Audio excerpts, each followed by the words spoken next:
Question number 11 Annie Besant के संदर्भ में निम्नलिखित कथनों पर विचार कीजिए।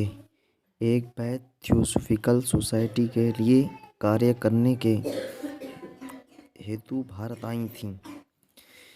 उन्होंने अपने 2 अखबारों न्यू इंडिया और कॉमनवेल्थ के माध्यम से एक अभियान की शुरुआत की थी। 3. उन्होंने अपनी होम रूल लीग का मुख्यालय मुंबई में स्थापित किया था। 4. वह भारतीय राष्ट्रीय कांग्रेस की पहली महिला अध्यक्ष के रूप में चुनी गई थी। उपर्युक्त कथनों में से कौन से सही हैं?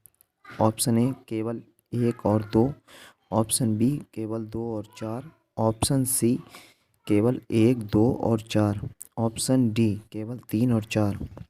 इसका आंसर है सी 1, 2, 4। इसका आंसर सी है। इसमें तीसरे में इसका मुख्यालय मुंबई में नहीं बल्कि अड़यार में स्थापित किया था। क्वेश्चन नंबर 12 निम्नलिखित कथनों में से कौन सा यह 1814 के आंग्ल नेपाल युद्ध का के परिणाम था या थे? 1. नेपाल ने अपने यहाँ एक ब्रिटिश प्रतिनिधि रेजिमेंट को रखना स्वीकार किया था। नंबर 2. सिक्किम नेपाल को दे दिया गया। नंबर 3.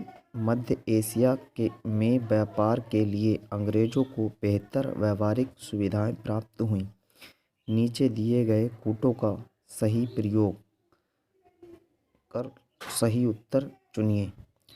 ऑप्शन ए केवल 1, ऑप्शन बी 1 और 2, ऑप्शन सी केवल 2 और 3, ऑप्शन डी केवल 1 और 3। इसका आंसर है 1 और 3।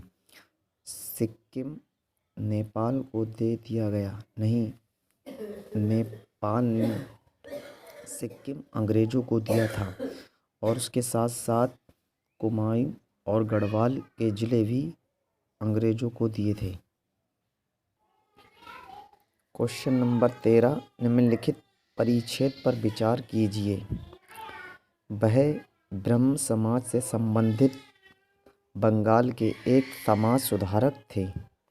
उन्होंने 1870 में वर्किंग मेंस क्लब की स्थापना की और श्रमिकों को शिक्षित करने के प्राथमिक विचार के साथ भारत श्रमजीवी नामक एक मासिक पत्रिका निकाली थी। ऑप्शन ए जोगेश Chandra Chattopadhyay, B Binoy Basu, C Shashipada Banerjee, D Chittaranjan Das. इसका आंसर सी है शशिपद बनर्जी। क्वेश्चन नंबर 14 संसद सदस्य स्थानीय क्षेत्र विकास MPLADS योजना के संदर्भ में निम्नलिखित कथनों पर विचार कीजिए। नंबर 1 MPLADS के तहत लोकसभा और राज्यसभा दोनों के मनोनीत सदस्य देश में कहीं भी विकास कार्यों की अनुशंसा कर सकते हैं। सही है। MPLADS निधि पर एकत्र हुआ ब्याज भारत की संचित निधि में जमा किया जाता है। ऑप्शन 2 सही है। नंबर 3 MPLADS योजना के तहत नीति निर्माण और उसके कार्यान्वयन हेतु संसदीय कार्य मंत्रालय एक नोडल एजेंसी है। ये गलत है। यहाँ पर आएगा सांख्यिकी और कार्यक्रम कार्यान्वयन मंत्रालय द्वारा है ये। उपर्युक्त कथनों में से कौन सा यह से सही है? सही पूछ रहा है तो 1 और 2 ऑप्शन बी में है। Question number 15 vernacular press act 1878 के संदर्भ में निम्नलिखित कथनों पर विचार कीजिए। नंबर 1 इसे केवल भारतीय भाषा के अखबारों के विरुद्ध निर्देशित किया गया था। ऑप्शन 2 यदि सरकार को लगता है कि कोई अखबार राजद्रोहात्मक सामग्री प्रकाशित कर रहा है तो इस एक्ट में उस अखबार की प्रिंटिंग प्रेस और उससे जुड़ी अन्य सामग्रियों को जब्त करने का प्रावधान था। 3 इसे 1881 में लॉर्ड रिपन द्वारा निरस्त कर दिया गया था। इसमें से पूछ रहा है सही कौन कौन से हैं, तो इसका आंसर है 1 और 2। इसे लॉर्ड लिंटन ने नहीं, लॉर्ड रिपन ने किया था।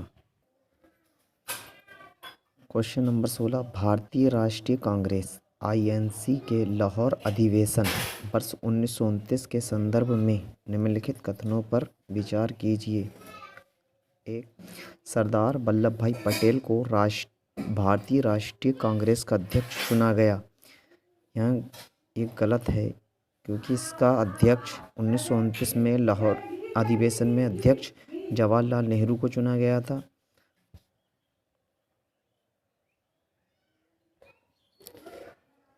2, इस सत्र में भारतीय राष्ट्रीय कांग्रेस ने कांग्रेस कार्य समिति को करों का भुगतान न करने सहित सविनय अवज्ञा नामक एक कार्यक्रम शुरू करने के लिए अधिकृत किया था। ये सही है। 3, इस सत्र में कांग्रेस ने पूर्ण स्वराज की घोषणा हेतु प्रस्ताव पारित किया था। ये भी सही है। उपर्युक्त कथनों में से कौन सा से सही है?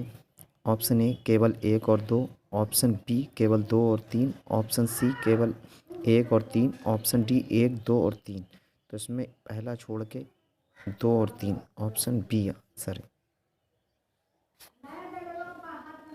क्वेश्चन नंबर 17, 1859-60 के नील विद्रोह के संदर्भ में निम्नलिखित कथनों पर विचार कीजिए। 1, नील की खेती करने वाले किसानों ने बागान मालिकों के विरुद्ध विद्रोह करने के लिए लठियाल नामक समूह का गठन किया। गलत। नंबर 2, ईसाई मिशनरियों ने नील की खेती करने वाले किसानों को सक्रिय समर्थन किया। सही है। नंबर 3, नील उत्पादन की प्रणाली की